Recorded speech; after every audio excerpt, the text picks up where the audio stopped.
Hi, എല്ലാവർക്കും നമസ്കാരം. ഞാൻ കുറച്ച് നാളത്തേക്ക് ചെറിയൊരു വ്രതത്തിലാണ്. അപ്പോൾ ഞാൻ വെജ് ആയിരിക്കും കഴിക്കുന്നത് കുറച്ച് നാളത്തേക്ക്.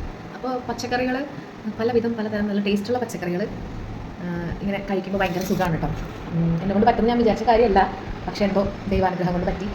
അപ്പോൾ ഞാൻ വിചാരിച്ചു നിങ്ങൾക്കും കൂടെ ഞാനിന്നും ഉണ്ടാക്കുന്ന കുറച്ച് പച്ചക്കറി കറികളും കൂടെ നിങ്ങൾക്ക് കാണിച്ചു തരാം. ഇതാണ് എൻ്റെ ഇന്നത്തെ ലഞ്ച്. ഇത് പൊട്ടാറ്റോ ഫ്രൈ, ഇത് നമ്മുടെ എരിശ്ശേരി, പയർ മത്തങ്ങയായിട്ടുള്ള എരിശ്ശേരി, ഇത് നല്ല അടിപൊളി നാരങ്ങാച്ചാറ്, ഇത് ഉരുളക്കിഴങ്ങും പാവയ്ക്ക അതായത് കൈപ്പയ്ക്ക ഇട്ടിട്ടുള്ള ഒരു കറി, പിന്നെ ഇത് കുറച്ചൊരു മോര്. ഞാനൊന്ന് ടേസ്റ്റും കൂടെ നോക്കിയിട്ട് നമുക്ക് കാണിച്ചു തരാം. ഓക്കെ, ഒട്ടും കയ്പില്ലാണ്ട് നല്ല ടേസ്റ്റിൽ കൈപ്പയ്ക്ക കൊള്ളാം. പൊട്ടാറ്റോ ഫ്രൈ പിന്നെ നിങ്ങൾക്ക് പറയേണ്ട ആവശ്യമില്ലല്ലോ, ഒരു രക്ഷയില്ലാത്ത. എനിക്ക് ഇതിൽ ഏറ്റവും ഇഷ്ടം പൊട്ടാറ്റോ ഫ്രൈ ആണ്. എന്തായാലും കൊള്ളാം.